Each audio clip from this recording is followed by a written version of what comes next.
Kyk, toe ek nog jong was, my ouma het altyd gesê, raai net vir my weer, ja, toe hoor ek dit mense sê. Soms hoor ek maar net, ek almal nie.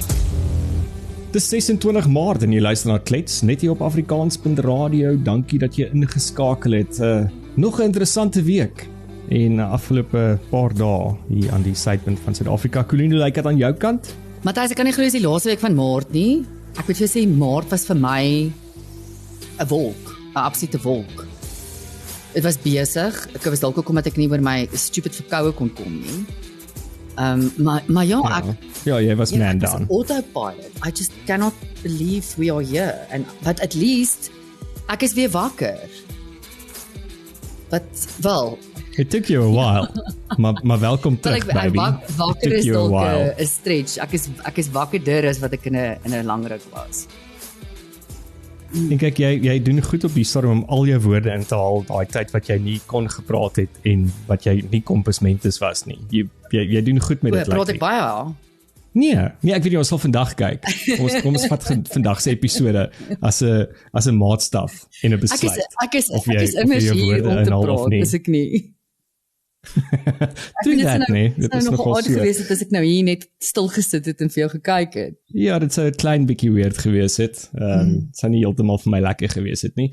Maar as jy luister na ons en op ons webtuiste of anders op een van die podcast apps, onthou om te subscribe en kyk ook na al die ander programme wat daar is op Afrikaans.radio en stuur vir ons 'n e-pos by klets@afrikaans.radio en laat weet ons wat jy dink of as jy ander idees het oor dit wat jy graag wil hoor wat my en Colleen se opinie is oor een of ander knelpunt in jou lewe. Kyk, ons is mos vol van opinies. Nie baie geld nie, maar ons het baie opinies. Dis wel waar. Dit is die 84ste dag van die jaar. En soos wat jy sê, Maart was 'n wolk, maar ek dink 2025 op die stadium was vir my 'n wolk geweest, want I don't know where things are coming, maar dit is die heeltyd net gebeur, daar ontplof daar nog ietsie en nog ietsie gebeur en nog ietsie gebeur weer. Ek kyk nou eendag na 'n ding wat hulle praat met strateë, en wat die ou basies sê, en ek ons almal ken dalk moontlik Clem Santer se prinsip van strategie, wat jy kyk na hierdie is die scenario's wat gaan uitspeel en wat is die flags moontlik. En waar die ou sê, daar's soveel goeders wat nou op een slag gebeur, dat dit eintlik onmoontlik is om van 'n wêreldperspektief af te kyk, wat gaan moontlik uitspeel. Want jy maak jou oë toe, dan gebeur daar nog iets. Nee, want dit is insane. Dis soos daar's letterlik elke minuut iets nuut. En ek dink dis dalk hoekom ons almal gaan, how the hell are we only in March now? Of dalk hoe het ons hier gekom? 2025, ek weet nie vir my op 'n persoonlike vlak, wat ek sê, so nou en dan as mense jouself kan bietjie doof maak aan wat elke minuut in die wêreld aangaan, dan sover was dit nie 'n te kak jaar vir my nie. Ek moet sê, ek kla nie te veel nie. Maar ja, die geraas daar buite is iets insane, maar as ek meen jy scroll op social media, en ek probeer regtig, ek moet sê, jy weet daai screen time wat jy kry op Sondag van Apple af, ek het myne gesny die laaste 2 weke, hoor, ek is so trots op myself, en my gemoed voel of hy ligter is, maar Matthys, jy log in op X en weet as jy nou 'n spesifieke video wil kyk, ek sit nou nie in video's kyk op X nie. Dis my Instagram plesiertjie, soos jy al agtergekom het. Daar sal ek nou sit en ja, ekskuus, ek moet net altyd in publiek maak. Ek dink ek is soos 420 boodskappe van jou agter, but I will attend to that. Matthys, ek het jou maar vergewe vir dit. Ek hou maar nog steeds aan om vir jou goedjies te stuur uit liefde uit. Met die idee. Ja, dis jy en my neefie is dieselfde. My neefie weet ek vir 'n feit, kyk nie na my goed nie, want dan stuur hy presies dieselfde goed vir my terug. So ek sê, dude, ek het hierdie gister vir jou gestuur. Okay, ek doen nou nie dit nie. Wel, ek dink nie so nie. Ek het dit al 1 keer gedoen, but ja, strafdop. Maar anyway, nou, vir al op X, jy weet dan, is nou... Daar gaan hy, cheers, strafdop. Veral op X, en ek weet nie of die res van julle se ervaring is nie, maar ek dink nie ek het regtig 'n algoritme op X nie, want ek sal byvoorbeeld net 'n video kyk waar een of ander politikus nou iets sê, of iemand praat iets oor 'n scientific discovery. En dan as jy daai video, as jy nie vinnig genoeg terug gaan nie, dan gaan hy mos nou outomaties oor na die volgende video toe. Ja. En dan ewe skielik kan vang ek myself 10 minute later, dan het ek nou 10 ander video's gekyk en alles gaan oor mense wat fight, mense wat mekaar aanval in die McDonald's, road rage that is totally out of hand. Skoliere, ek meen, julle kan ons almal net op 'n stadium 'n uur afsonder en 'n kersie opsteek vir onderwysers. Dit moet op hierdie stadium die kakste beroep wees. Want jy waag letterlik jou lewe elke dag as jy na die klas inloop. Onderwysers wat aangeval word. Toe wonder ek dan myself, Matthys, hoekom is dit so prevalent deesdae? Hoekom het dit so toegeneem? Al hierdie aggressie en hierdie So, wag, kom ons voordat ons hier dalk aanpak, kom ons sê net waaroor ons vinnig gaan gepraat vandag. So een van die goeters is, en ons gaan nou terugkom na dit toe, want dit gaan oor, jy sê die wêreld is maller as nog ooit van tevore, en jy dink jy weet hoekom. So ons gaan daaroor praat, dan oor die jy net professioneel headlines maak. Ja, ons moet nou net vir die mense sê waaroor ons gaan praat. Apparently wil mense dit weet aan die begin. Sodat hulle dadelik kan besluit of hulle gaan uitteken of hulle gaan verder luister of nie. Dan die No More Race Laws Bill, wat voorgelê is deur die Institute of Race Relations. Dan, ons betaal 'n helse hoeveelheid geld vir staatseiendomme wat reeds in staatsbesit is, maar niks meer gedoen word nie. Die Biz News Conference was natuurlik 'n groot ding wat die afgelope ruk gebeur het, en daar was wonderlike toesprake, so ons sal vinnig daaroor praat. En dan ietsie dalk moontlik oor Volvo. Maar kom ons gaan dalk eers na die brandpunt, vriend. Dit wat jy Volvo, het ek nou gesê Volvo? Nee, dis maar waar my ore is op die stadium. Okay, you do you. Ek probeer die headlines interessant maak. Julle erns gaan ons definitief ook oor seks of iets walgliks ook praat. So natuurlik, want welkom in ons gutter. Dis wat klets is meeste van die tyd. Is 'n blik in my en jou brein, wat gewoonlik die gutter is. Maar, okay, kom ons begin dalk eers daar. Jy sê die wêreld is maller as ooit, as gevolg van wat jy sien op sosiale media, en jy weet hoe. Ja, so, okay, die een verklaring wat ek wel aan gedink het, is miskien was dit nog altyd so. En ons is nou net dalk meer bewus daarvan, want almal het 'n kamera en ons almal het akses tot social media. Maar tog, Matthys, daar gebeur sulke crazy goed, jy sou van dit gehoor het in jou dorp of whatever, jy sou van dit gehoor het. Maar mense is letterlik besig om hulle koppe te verloor. Ek gaan uit elke dag in hierdie strate van Johannesburg en Pretoria en the likes, en jy kyk self na mense om jou, jy wil nie meer mense afpis in die verkeer nie. Ek is so baie dubbel, trippel jammer as ek voor iemand ingery het of whatever, want jy weet nie wat se crazy motherfucker dit is nie. Maar ek dink, as ek nou mooi moet teruggaan in die tydlyn, Matthys, wanneer het hierdie craziness amper ontplof? Was nadat ons almal daai inspuiting gekry het, daai vaksin. En ek dis die vax, dis nie die Ozempic. Nie die Ozempic nie. Ons sal nog sien wat Ozempic aan ons gaan doen. Maar ek dink daai teorie wat hulle gehad het van die vaksin het een of ander ingeboude ding in hom om die samelewing te krimp, jy weet, want Bill Gates wil ons minder maak, Elon Musk wil ons meer maak, en daar is scientific wetenskaplike gerugte van al die mediese nagevolge van die vaksin. Maar ek dink een van dit is dalk dit het ons mal gemaak en ons gaan mekaar kan uitroei. Want nou hier het sê eintlik, ek onthou in die tyd van COVID en kort daarna, toe die sluise nou weer oopgemaak is en almal kan nou weer begin normaal beweeg, daar was soveel meer deernis vir my gewees met mense en teenoor mense. Almal het so half 'n bietjie mooier na mekaar gekyk in die gemeenskap, in die groter gemeenskap daar buite, met deernis na mekaar gekyk. Dit was eintlik vir my half opvallend gewees, en dit was nice om dit te sien, en ek het gehoop, okay, maybe is dit wat ons geleer het van COVID, is be kind to the person right next to you, because you don't know what can happen tomorrow. Maar jy is heeltemal reg, dit het drasties verander. Mense is moe so kwaad, mense is angry, en dit is latente aggressie, en ek het nou dag ook met 'n vriendin gepraat, wat ek gesê dat, dit voel vir my asof die hele wêreld op 'n mespunt is, die hele wêreld, en dan Suid-Afrika nog op 'n ander mespunt, maar dieselfde mespunt, but people are angry. Kyk, en is goed dat hierdie goed nou oop en bloot in die buite daar is. Dis 'n warning sign, dis nuwe kennis wat ons nou hier het. Ons kyk na die mense op hierdie video's. As dit 'n crazy video is, yes, julle gaan my nou ook haat hiervoor, maar kyk mooi na die signs. Dis gewoonlik iemand met pink, pers of blou hare. En piercings, waar daar nie met piercings regtig wees nie. Dis die een. Of dit is iemand wat severely wat 'n Karen channel. Ja, met 'n weird hairstyle. 'n Centurion Karen hairstyle. Maar die Karens is eintlik I want to speak to your manager. Kyk die Hier staan. Karen hoe ons vir Karen ken in Suid-Afrika, dink ek is anders hoe mense in die res van die wêreld vir Karen perceive. Die res van die wêreld is Ja, daar's 'n verskil tussen Karen en 'n Ja. Karen. 'n Karen in Suid-Afrika sy kyk mooi na haarself, jy weet, sy's gemake-up, sy het 'n lekker wye oorbel in, sy die vars gespykerde hare voorkoms. Voorkoms. Ja. Sy ry gewoonlik 'n SUV of groter tot en met 'n Fortuner depending on wie weet watter klas van Karen sy is. Ekonomiese, ja. Haar level van executive Karen wees. Dit tel baie. Ja. Sy het gewoonlik die sling bag ook wat soos 'n moon bag is. Dis die nuutste. So hulle is maar Amerikaanse Karens is anders. Karens. Hulle is definitief almal liberaal. Erg een of ander moerse liberale klap weg. Hulle het 3 dae laas gebad. Hulle ruik nie lekker nie. Hulle glo nie in klere was met wasgoedseep nie because it's bad for the environment.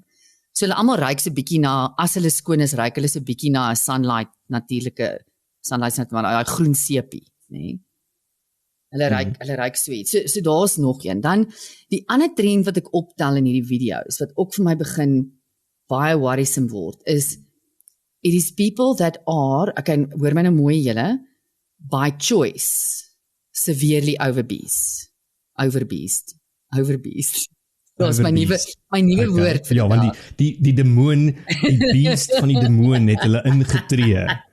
Hulle is nie net vet nie, hulle is ook met 'n groot demoon beslaan. Ja.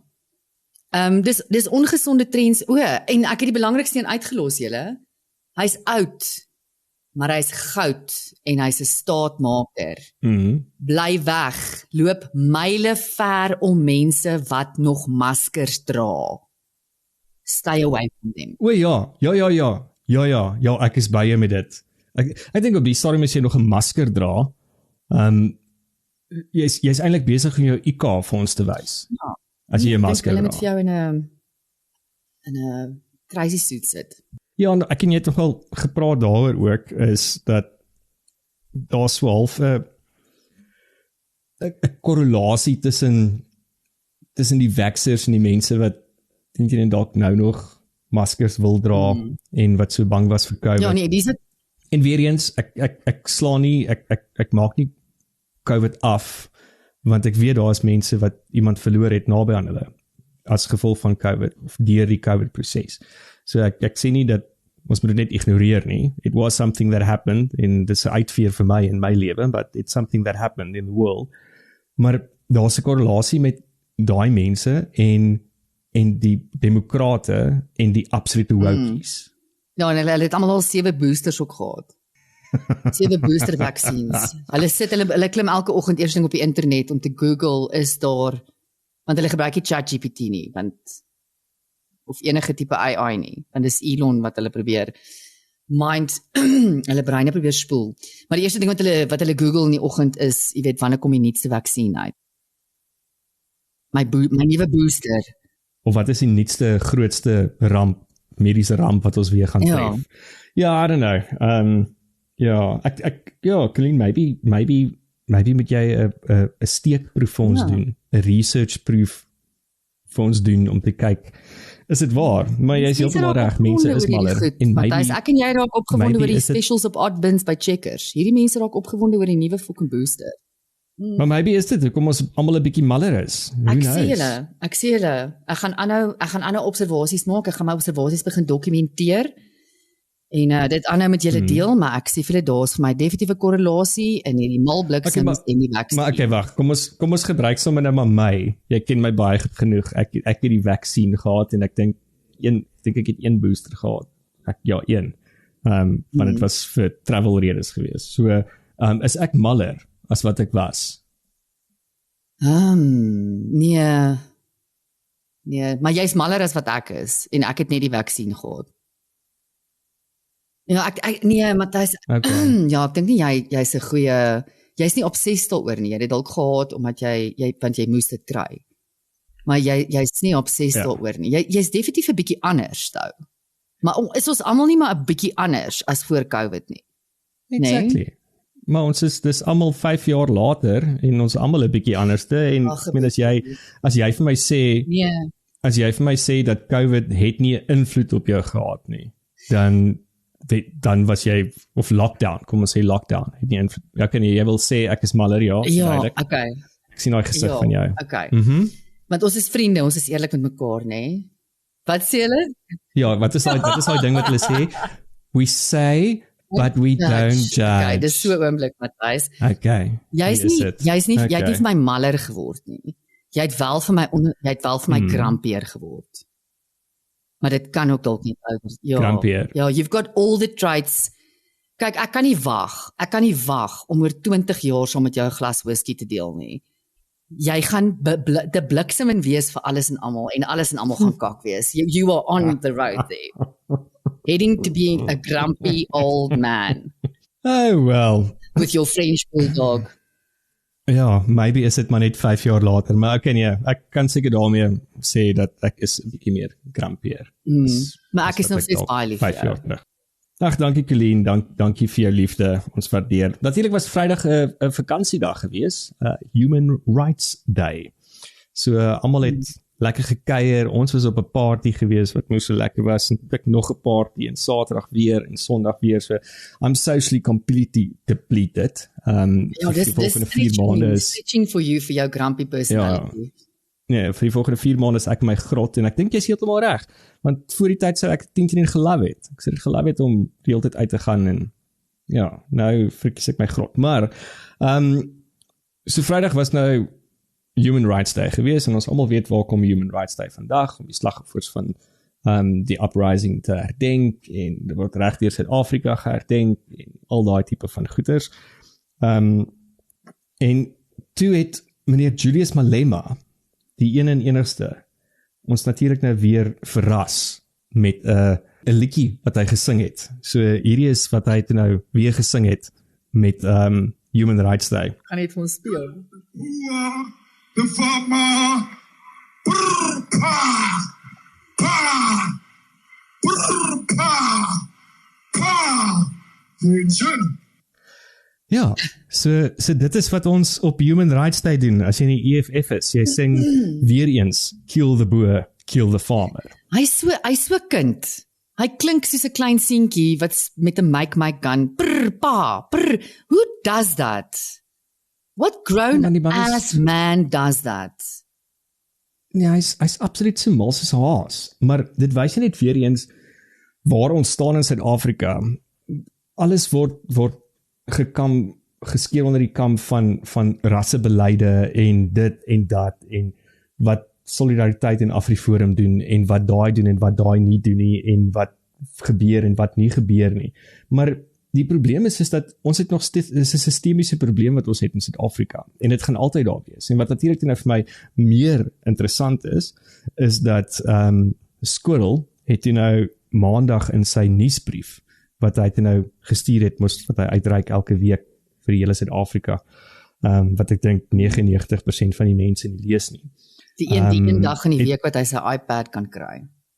Dan stuur hy sy nuus. Ja, moenie vir my sê dat hy doen hierdie in Enika self nie. Kyk, daar is mos 44,000 mense wat vir hom werk. So wat hy toe nou sê, en ek quote, selfs diegene met die mees aanstootlike sienings behoort te weet dat ons grondwet in die demokratiese Suid-Afrika en anders as baie ander wêrelddele die reg op vryheid van spraak waarborg, solank dit nie aanhitsing tot geweld of voorspraak vir rasse en ander haat insluit nie. So, Dis my praat mooi Afrikaans. Hy praat nogal mooi Afrikaans, nê? Skryf mooi in Afrikaans. As ek hom vertaal, klink hy nogal oulik. Maar ek meen as ja, maybe met ek het al sy speeches in Afrikaans vir hom begin vertaal, dan gaan mense dalk actually aanvaar wat hy sê en dink hy dalk 2 breinselle. Maar dit is net vir maar daai polarities, nê? Van Vrydag sing ons kill the boer, kill the farmer, en dan Maandag sê ons dat ons grondwet is so gevestig en ons het so 'n goeie grondwet dat ons het vryheid van spraak, maar daar mag nie aanhitsing wees van ras of geweld of iets soos dit nie. En dan gebeur dit, maar dan doen jy niks daaromtrent. Matthys, dis nou presies wat ek wil sê. Hy sê daai woke millennial ouer wat sy kind stout is en dan sê hy sy kind, "Boeta, kom ons sit gou hier. Kom vertel nou eers vir my, hoe voel jy daaroor? Onthou, ons is nie lelik met maatjies nie, want dit maak hulle seer, bla bla bla." Waar jou boomer ouer ruk daai kind aan sy oor, gee hom 'n hou op sy bout en sê as jy dit weer doen, speel jy nooit weer saam met jou maatjies nie. En Cyril, okay, ons het dit nou al baie vir mekaar gesê, Cyril, daar's geen decisiveness in enige van sy aksies nie. Maar in daai nuusbrief moes hy gesê het, direk gesê het, call it out, call the culprit out. Exactly. En sê, in hierdie konstitusie waarvoor ons so hard beklei het, sal dit wat jy, meneer Malema, en jou mense doen, nie verder geduld word nie. Dis wat, say what you wanna say, and stop, hou op woordjies kots. Sê wat jy wil sê. Ja, want toe ek dit nou hoor, en ek sien dit op die nuus, en ek lees wat Cyril sê, en al die ander vieringe wat daar was, en ek het maar, julle pis nou ook op Menseregte Dag, Ja. oor dit waaroor dit eintlik staan, dit wat ons vier ter viering van en herdenk op die dag, is julle op daai selfde dag besig om op te pis. Maar dit is seker maar wat ons nou al gewoond is aan, en ek weet nie of jy gesien het nie in die nuus, dit was maandag wat dit geloods is of gepubliseer is deur die Institute of Race Relations, die No More Race Laws Bill. So ek het hom so vlugtig deurgelees. Ek het nie na al die goeders nie, daar's 'n klomp faktore en pilare, en hulle sê basies dat hierdie is die bill, die parlement kan dit net inteken, en hulle is klaar besig om te lobby met politieke partye vir steuning daarvoor om dit inteken. So wat ek kon verstaan het, is dat die voorgestelde No More Race Laws Bill het op die einde die doel om alle Suid-Afrikaanse wetgewing wat ras as kriteria gebruik, soos byvoorbeeld quotas, teikens, velkeurbehandeling, al tipe van goed te herroep of aan te pas. Volgens die mense van die Institute of Race Relations is die doel om die grondwetse beginsels van nie-rassigheid, gelykheid en menswaardigheid tot volle te eerbiedig. So, om weer terug te gaan na wat ons actually ruk terug gepraat het met Gert en met vorige mense ook, om weer terug te gaan na die Mariete gebaseerde benadering, om te kyk wat werk, wat is nodig, wat moet gebeur, wat nie moet gebeur. En ek onthou verlede week het ek en jy ook 'n lang klets op ons eie gehad. Dit gebeur partykeer ook, wat ons soos 'n uur lank net bitch en moan oor goeders wat aangaan. En dan as ons klaar is, van ja, ons moet onthou, ons moet hieroor praat, en dan het ons gewoonlik wat ons gesê het. Maar hierdie ene kan ek onthou, dis daai ding van, ek onthou Rian van Heerden van die TV-man, die bekende Rian van Heerden, so met wie ons gewerk het by Tuks FM, het altyd vir my gesê, be careful what you wish for, you might just get it, and what then? En ek dink, dit is waarna ons gaan kyk in 30 jaar van Suid-Afrika, van ons demokrasie. Al die beleide wat daar is, of dit goed of sleg is, en of dit benadeling is tot 'n sekere demografie of nie, maar die ANC-regering het gekry wat hulle wou gehad het. Hulle het dit gekry. En nou 30 jaar later, nou is die vraag, maar wat nou? En wat het jy gedoen met dit wat jy gekry het? Want ek dink ek sal probeer dat ons kyk of ons met Herman Pretorius van die Institute of Race Relations kan praat oor hierdie bil en 'n bietjie meer by hom uit te vind.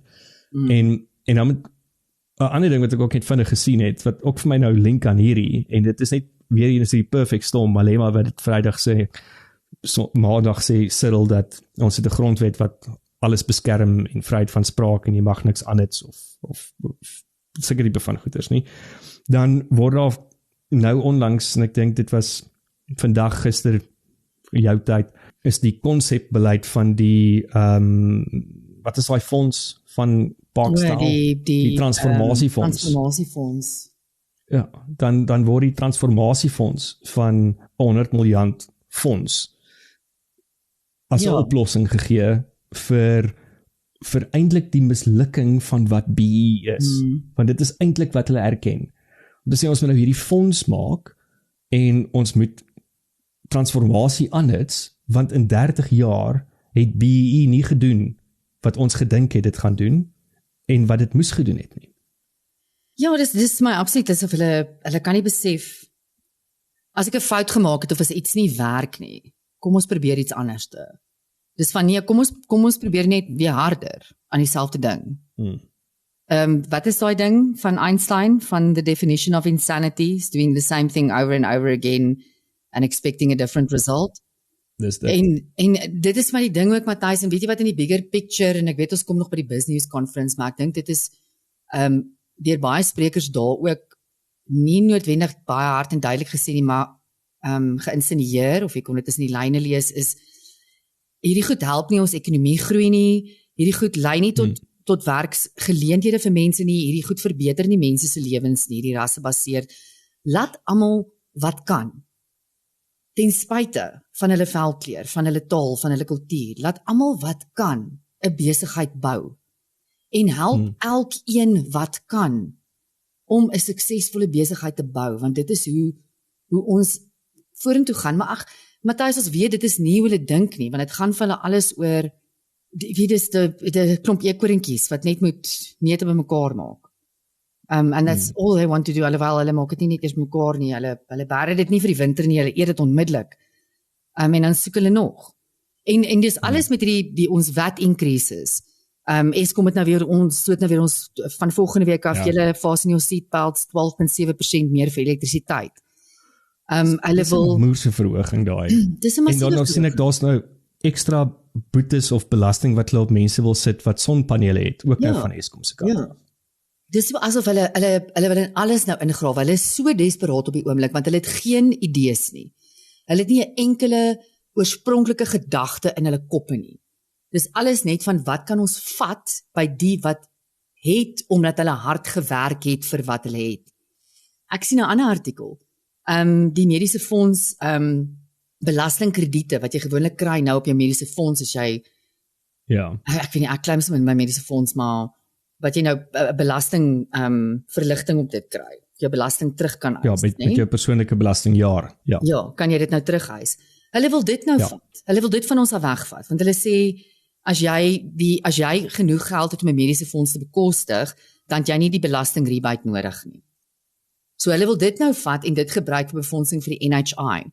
Daar's geen nuwe gedagtes van hoe kan ons, Matthys, dit gaan vir my oor twee dinge. Om vorentoe te gaan in die lewe, moet jy either create or you take. Dis dit. So you either take or you create, en hulle verstaan nie wat dit is om te skep nie. So skep of steel. Hulle verstaan nie van skep nie, hulle verstaan net van steel. En belasting in hierdie land en al die ander goeders, hierdie transformasiefonds wat besighede nou voort moet gaan opboet. Die elke klein bietjie wat hulle by ons vat vir die sogenaamde NHI wat ons sal moet sien of hy ooit lewe kry, ooit in my en jou leeftyd of die NHI, en behoed almal van ons in al die ekonomiese groepe in hierdie land as hy lewe kry. Because it's going to be a disaster. We can all see this happen. Kyk maar net hoe lyk dit op die stadium in die Verenigde Koninkryke. Hoe lyk dit in Brittanje met hulle NHI? En dit is 'n eerste wêreldse land. Dis 'n land met genoegsame fondse, met genoegsame geld. En hulle sukkel. Hulle kry dit nie eens reg nie. How the hell are we gonna do it? Matthys, ek en jy het beide vriende wat in die UK woon. Ons sal nie name noem nie, meneer Warnie, ons weet julle luister na ons. Een vriend was reeds die jaar hier om te kom dental work doen, want dit is te duur in die UK. Hy moet te lank wag by die NHI. Ja. En dit is te duur, of hy kwalifiseer nie vir NHI nie, of whatever, want hy het nou nog nie residency nie. Ek weet nie wat presies die detail rondom dit is nie. Maar die ander ding is private mediese sorg, net om 'n root canal te kry in Londen, moet jy omtrent 'n lening op jou huis gaan uitneem. Ek het 'n ander vriendin wat nou weer, ek dink Mei maand Suid-Afrika toe kom vir 'n oogprosedure. Want dit is net vir onmoontlik in die UK om dit te kry onder die NHI. So ja, ek weet hoe gaan dit hier werk, maar weer eens Matthys kies om dit net klaar te maak. Hulle dink aan al hierdie goeders. Ek dink hulle sit daar dan dink hulle, okay, wat het ons nog nie gevat nie? Dit is eintlik wat hulle dink.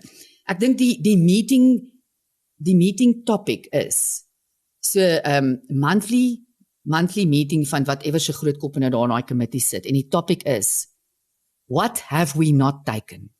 Not what can we create? What have we not taken? And please come prepared with your ideas of what we have not taken yet, that we can. Hierdie VAT increase, Matthys, Ek weet ek dink ek het laas gehoor jy gaan dalk beter weet as ek die feite. Dat die DA beklei nog die VAT increase, so hy's nog nie geïmplement nie.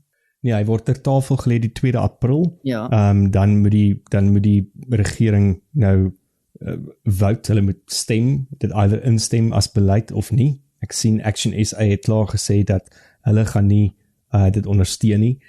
Die EFF het gesê dat hulle is oop vir negotiations, alhoewel hulle weerspreek mekaar. Elke persoon wat praat van die EFF af weerspreek mekaar om te sê ja en nee. En dan die DA het 'n lys van voorwaardes mos gegee wat hulle gesê dat hulle sal die een termyn van die 0.5 VAT increase ondersteun mits daar na 'n volledige lys gegaan word. En dis nou onlangs in die nuus ook dat die ANC sê dat die DA gebruik nou basies hierdie knelpunt in die regering van nasionale eenheid om weer te heronderhandel. En dit gaan nou eintlik maar oor die onderhandelings van die wetsbeleide, soos Bella, soos die nasionale gesondheidswet en dan ook die onteieningswet. So die ANC en die DA dink ek is nog glad nie by 'n tafel waar hulle gaan saamstem nie.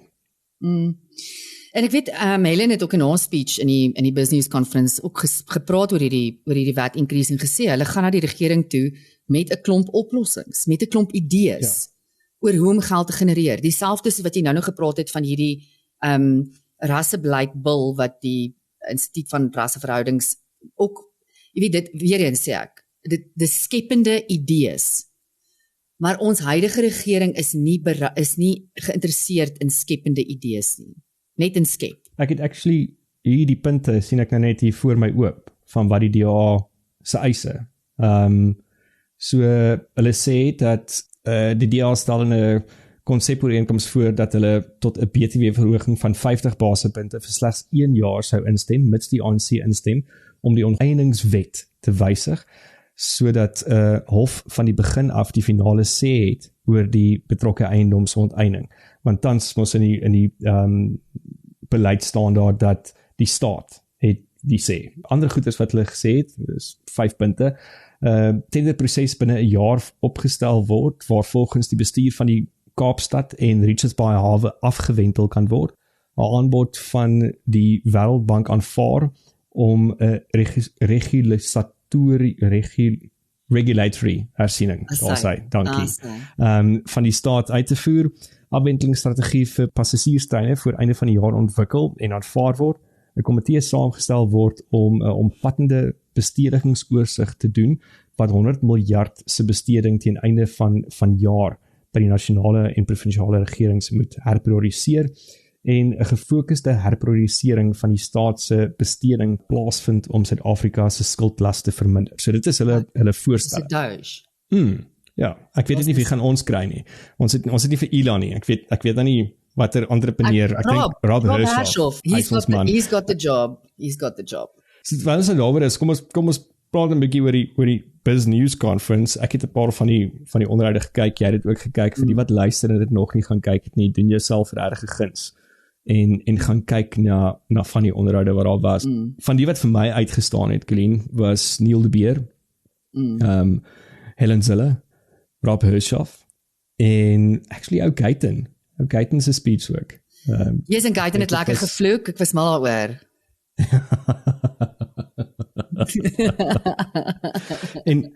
en terug nou weer op die ding van wat ons nou eintlik gepraat het oor die BE en die beleide, en jy het vir my gesê dat Rob se een statement wat hy gemaak het, is heeltemal uit verband uitgeruk op X ook.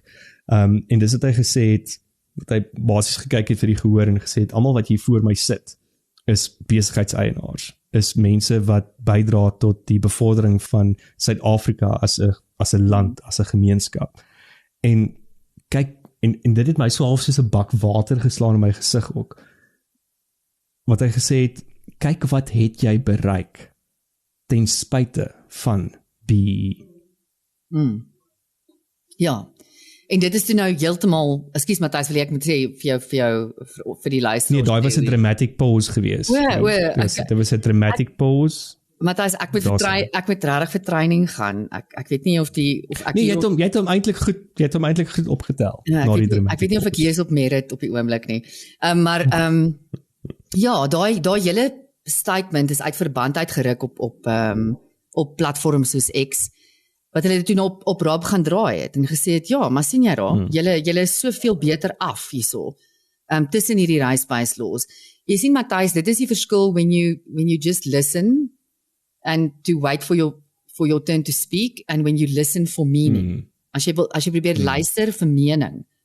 Want wat die man eintlik daar sê is, wat hy eintlik wou gesê het is, kyk hoe badass is ons, julle. Alles is teen ons. Alles is teen ons. En steeds bereik ons baie.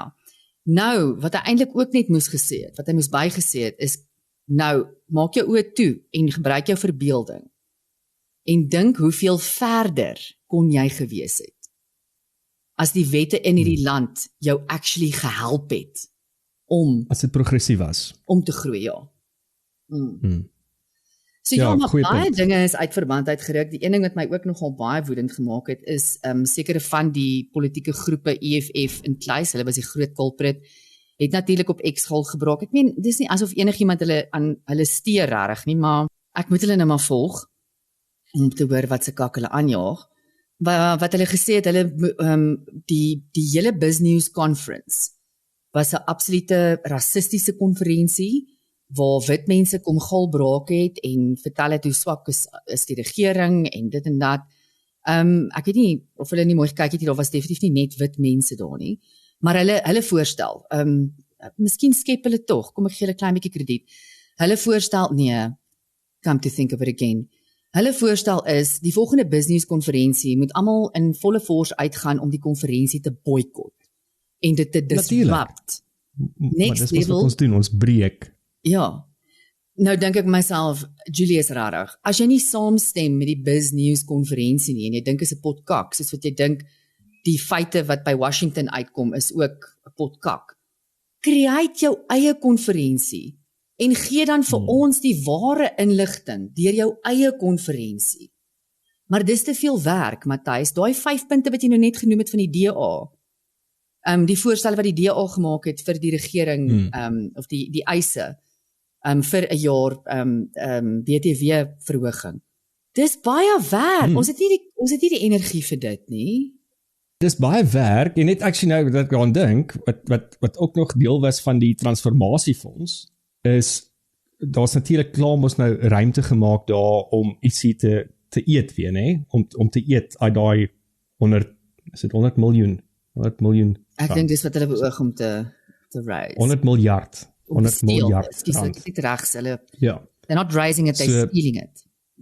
'n Spesiale toegewyde maatskappy sal die hele fonds administreer. 'n Direksie van 8 lede sal deur ministers aangestel word. 'n Toesigkomitee bestaande uit 'n voorsitter, 3 ministers en 5 lede van elke sektor en burgerlike groepe sal oor die direksie toesig hou. So dadelik het ons klaar daar weer 'n vehikel geskep om nog bietjie te eet. Ja, al daai posisies wat hulle nou gaan create, Matthys, daar is 'n baie goeie Suid-Afrikaanse term vir dit. It's called cadre deployment. That's what we do. So dis ek regtig hoop dat hierdie No More Race Laws Bill kry voete. En daar's 'n petisie op die stadium, jy kan hom gaan teken, jy kan gaan na die IRR se website en jy kan gaan teken daarop om jou steun daarvoor te gee. Daar's verder ontledings ook, maar ons gaan kyk hoe ons met Herman Pretorius kan gesels daaroor op 'n stadium. Maar iets anders van die BizNews en ek weet mense gaan naderhand seker net dink dat ons trek verniel voor as 'n politikus of 'n Wel dink dit dan, want hy is een van my favorites, so ek gaan hom voortrek. Daai was my een van die mooiste speeches wat ek in 'n lang ruk gehoor het. En ek kry actually nou weer ondervleis as ek daaraan dink. Want niks is gesê wat iemand behoort te ontstel nie. Maar die hoeveelheid hoop waarmee hy praat en wat hy uitspreek oor ons land is regtig vir my hartroerend. En dan Tannie Helen. Ek dink Helen het 'n baie mooi stage geset vir almal wat nakom. Sy sê die mense was 'n bietjie verlig omdat sy eerste praat en nie laaste nie. Want gewoonlik as sy laaste praat dan reageer sy op dit wat almal voor haar gesê het en nou het sy nie daai geleentheid gehad nie. Maar ja, Helen maak altyd tyd. Jy weet Matthys, ek het baie respek vir Helen se en ek dink as ons kan fast forward 60, 70 jaar vorentoe, dink ek die geskiedenisopskrywinge gaan smile. Hulle gaan baie gunstig wees teenoor Tannie Helen. Want jy weet, hindsight is a perfect science, en ek dink nie ons almal waardeer nou eintlik. En in die struggle jare, onthou, sy was deel van die struggle ook. Sy het nog altyd gebeklei vir die beswil van hierdie land as 'n geheel. Nie vir 'n enkele bevolkingsgroep nie vir 'n enkele kultuur nie vir 'n enkele taal nie. Vir al die bevolkingslede van hierdie land. Ek dink sy's baie gutsy. Ek kan net imagine die teenstand wat sy kry in haar lewe. Oor die goed wat sy sê. Maar ja, sy het nie doekies omgedraai nie. Sy het definitief erken dat die GNU is not a walk in the park. Yep. Sy het ook gesê dat die ANC het nog steeds nie besef dat hulle nie die meerderheidsleierskap in hierdie land het nie, dat hulle nie meer die meerderheid government is in hierdie land nie. Seggenskap het. Ja. Hulle het dit nog nie besef nie. En ek dink daar is 'n guldige geleentheid, Matthys, soos wat ek na almal geluister het wat in daai business konferensie gepraat het. Daar's 'n guldige geleentheid vir al die mense met 'n sekere mindset binne die GNU wat eintlik maar buite die GNU staan. So hier praat ek van almal behalwe die ANC, die EFF en die MK. Al daai ander partye, as hulle kan ons die Action SA ingooi, want Herman Mashaba ek kan nie daai woord sê nie. Ja, Herman Mashaba op hierdie stadium dink ek nie weet hy watter kant om op die toilet te gaan sit nie. Ek dink ons goeie mense in Action SA. Ek dink regtig daar is. Die hartseer ding van Action SA is dat Herman is the ultimate autocrat. It's his way or the highway. Ek dink as hy net, jy weet, get out of the way. Just get out of the way, Herman. Dink ek daar is mense in Action SA wat regtig amazing is. Maar om terug te kom die punt, Matthys, ek dink as hierdie mense net op 'n sinvolle manier bymekaar kom, hulle ideologie een kant toe skuif. En op 'n ideologie besluit wat die beste is om die ANC te laat besef dat julle is nie meer die chief hier nie. You are not the chief. En begin saam speel of ons gaan op 'n werkbare manier saam. Julle sorg dat in die volgende verkiesing julle nie 10% gaan kry nie. En ek dink dit het vir my deurgekom en hoe Guyton het actually iets moois gesê van Helen. Helen het nogal iets moois gesê van Guyton. Neil de Beer voel vir my, hy wil almal net bymekaar bring en sê, jy weet, julle almal het goeie eienskappe, kom ons gebruik almal se beste eienskappe. Dit het my hoop. Ek het baie wederwysige respek ervaar tussen die sprekers van politieke partye binne die GNU, maar nie net ook by die konferensie nie, oor die algemeen ervaar ek baie wederwysige respek vir mekaar. Definitief, Matthys, en jy weet dis daai ou term. Dis 'n fenomeen wat mense sien in oorlog, jy sien dit baie in groepe, in groepsdinamika, in sielkunde. Daar is niks wat jou so vinnig en so solidly unite like a common enemy nie. Verseker. En ek dink hierdie ding is besig om uit te speel as ons word sterker, ons stem dalk nie almal met mekaar saam nie, maar ons word nader en sterker aan mekaar because the common enemy is becoming more of an enemy.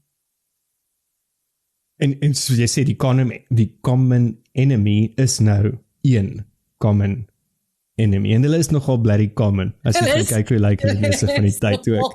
Common met 'n hoofletter K. Ek het vlugtig ook na 'n onderhoud geluister met gaan ek net sê naam, Frans Cronje, Dr. Frans Cronje. Hy's ook by die Rasse Instituut, is hy nie?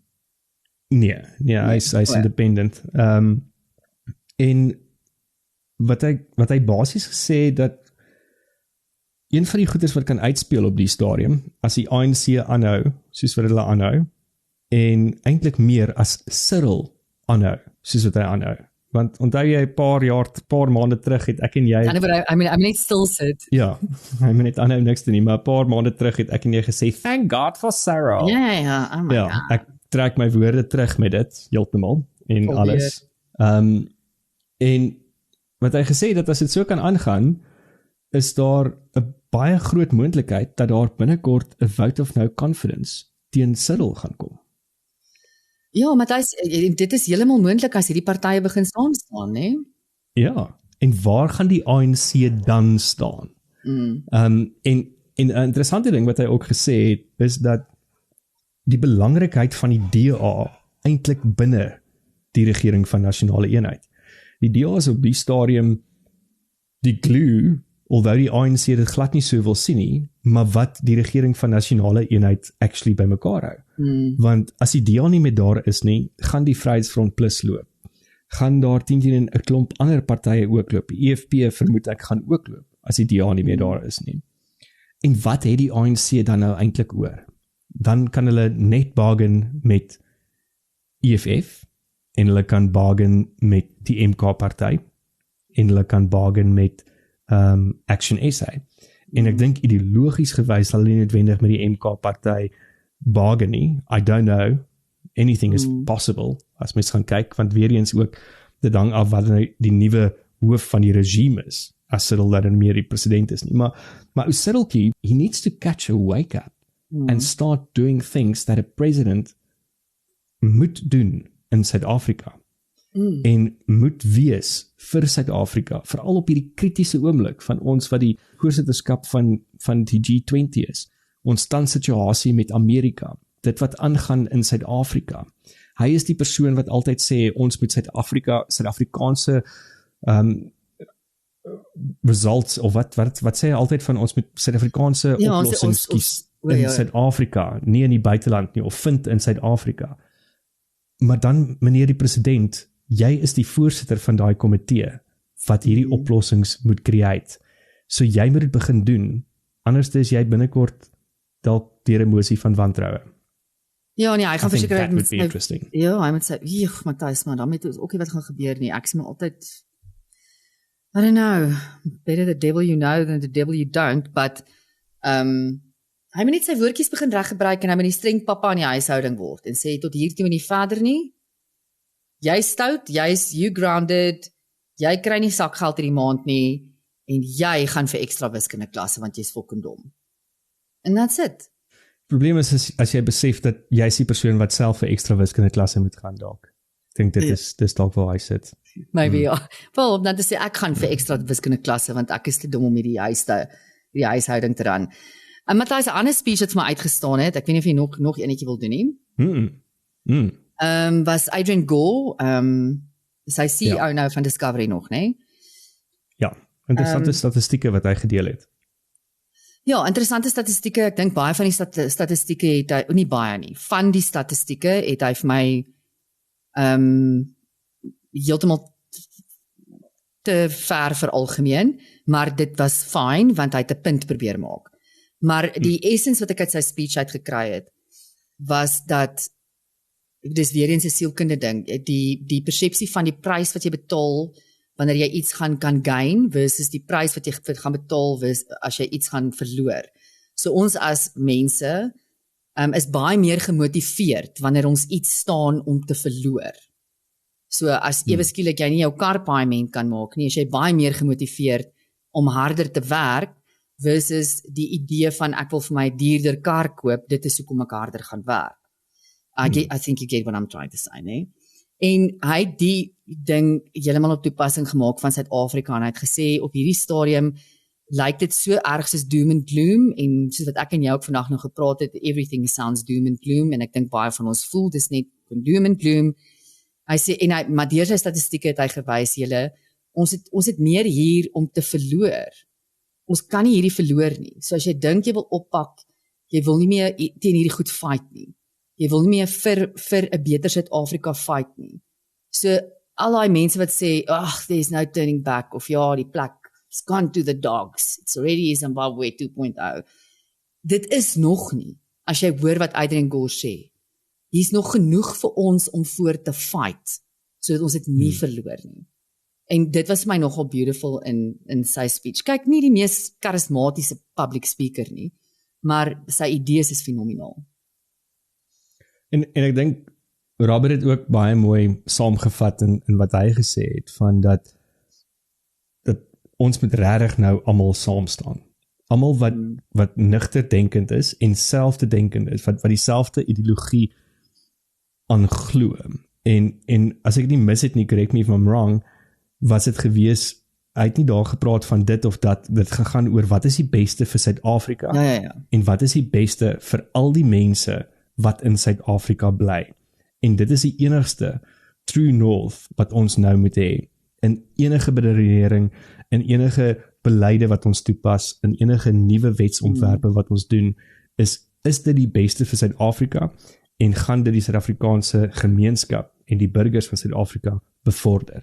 En dan klink dit eintlik 'n bietjie soos Donald Trump se America First beleid of sy siening oor Amerika en America First. Exactly, Matthys, en weet jy wat ek dink die bulk van ons bevolking om nou die Kamerheid se terminology te gebruik as on the ground, the people on the ground, né, at ground level. Daar dink ek het ons almal vir die meerderheid 'n gemeenskaplike doel voor oë. Ons almal wil net vooruit gaan, of ons nou wit, swart, Indiër, kleurling, Afrikaans, Engels, Xhosa, Zulu, whatever is. Ons almal wil vooruit gaan. Ons almal wil 'n beter lewe hê vir ons almal wil beter geleenthede hê vir ons kinders, ensovoorts.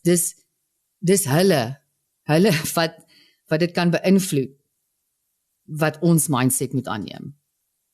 Ons het dit klaar. Ons worry nie. Ja, die loud voices op X, bla bla bla, ignore them.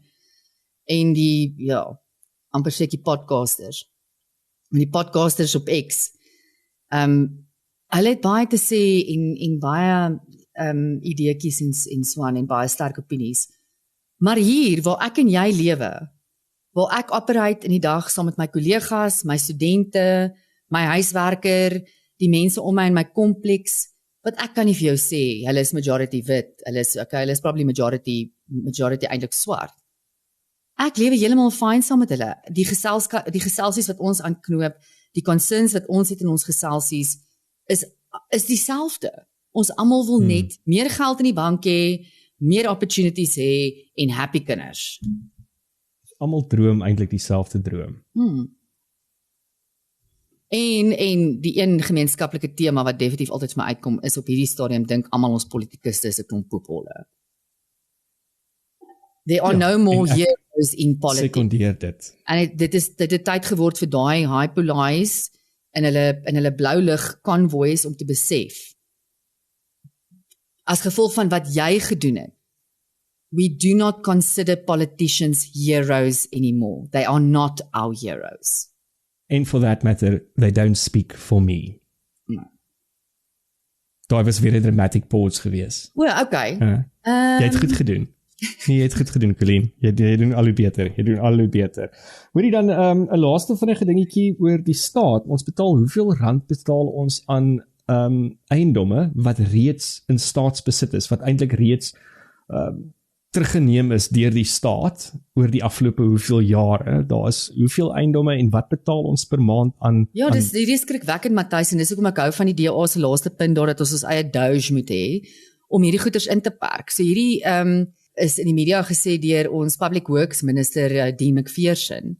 65 miljoen rand net op rates en taxes word spandeer op 1259 vakante stukke land, 207 onbewoonde huise in staatsbesit. So ek weet nie of hierdie huise daar was vir regeringsamptenare of wat nie, maar niemand bly tans in hierdie 207 huise nie.